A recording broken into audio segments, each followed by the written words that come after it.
মোবাইলে পর্নোগ্রাফি আসক্ত ১২ বছর বয়সী এক কিশোর এক শিশুকে অপহরণ করে ধর্ষণ করেছে। প্রযুক্তির অপব্যবহার যে তরুণ প্রজন্মকে কতটা বিপদগামী করে তুলতে পারে তার নির্মম উদাহরণ হয়ে উঠেছে এই ঘটনা। ভুক্তভোগী ৯ মাসের শিশুটি তার মায়ের পাশে ঘুমিয়েছিল।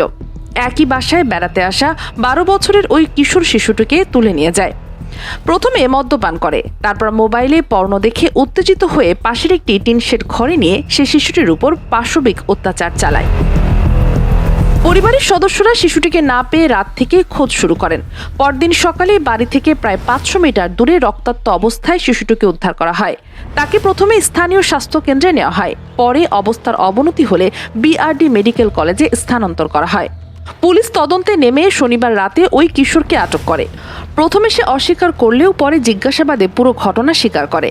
তার মোবাইলে ফোন থেকে পুলিশ অন্তত ৫০টি পর্নোগ্রাফিক কন্টেন্ট এবং ১০০টিরও বেশি পর্নোগ্রাফিক ওয়েবসাইটের সার্চ হিস্ট্রি উদ্ধার করেছে। এই ঘটনা শুধু একটি অপরাধ নয়, এটি আমাদের সমাজের জন্য এক ভয়ানক সতর্কবার্তা। অবাধ প্রযুক্তির সহজলভ্যতা যখন শিশু কিশোরদের মনে বিষ ছড়িয়ে দেয়, তখন এমন নৃশংসতা ফুলে ফেঁপে বেড়ে ওঠে। এই ৯ মাসের শিশুটি আর্তনাদ আমাদের সকলের বিবেককে নাড়া দিয়ে যাওয়ার একটি ঘটনা। আমাদের প্রত্যেকেরই এখন ভাবতে হবে, আমরা আমাদের সন্তানদের কী ধরনের ভবিষ্যতের দিকে ঠেলে দিচ্ছি। News desk, খবরওয়ালা।